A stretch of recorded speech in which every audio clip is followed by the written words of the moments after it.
It is my privilege to announce the third winner in the historical fiction category. The third winner is The Bright Lights of Summer, author Lynn Ames.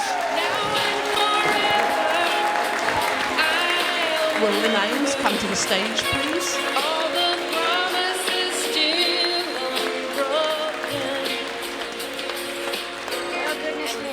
Which microphone are you turning on, sweetheart? Okay, it's all good. Wow. Wow.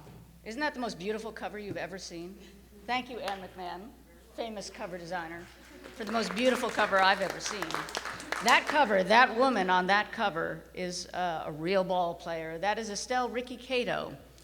That is a uniform for the Orange Lionettes, but the story of Ricky Cato and her partner of 48 years, Dot Wilkinson, my beloved friend, is a story that needed to be told. We've talked a lot this week. I didn't prepare anything, by the way, just in case you're wondering. We talked a lot this week about our legacy and where we're going and what we should be writing about and what the future holds for us.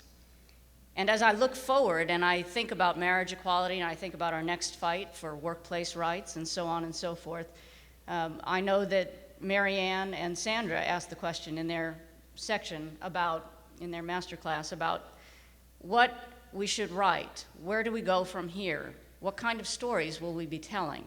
And the thing that kept coming back to me over and over again is something that I believe so strongly, and that is we must remember where we came from. This next generation must remember where we came from. They must remember that there was a time when it wasn't like this. I remember a time, oh, I can't believe I'm admitting that, when it wasn't like this. And I'm only 22. Was that a good save?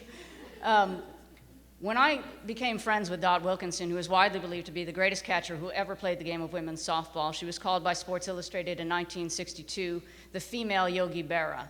She is a 19-time All-American and a 3-time world champion, and she is my very dear friend. And when we started talking, she was the first person of her generation, she is 93, about to be 94 years old, who would talk to me openly about what it was like to be, as she says, a gay woman in the 1930s and the 1940s.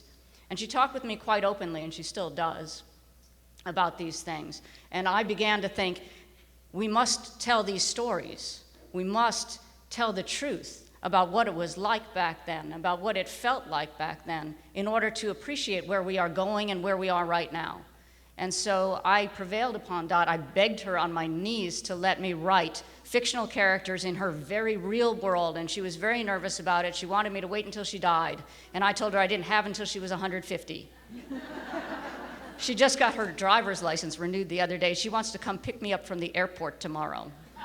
But I'd like to live to 150, so I asked her to let someone else drive.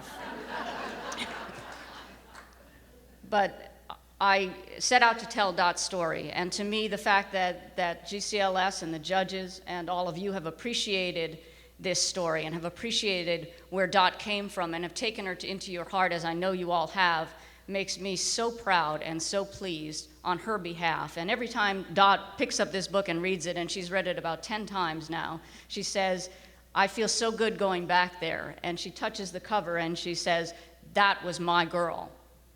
And she'll always be my girl. Dot didn't come out until Ricky's obituary 4 years ago. She came out in Ricky's obituary because she said to me, I'll be damned if I'm going to bury that woman and not have everybody know what she meant to me.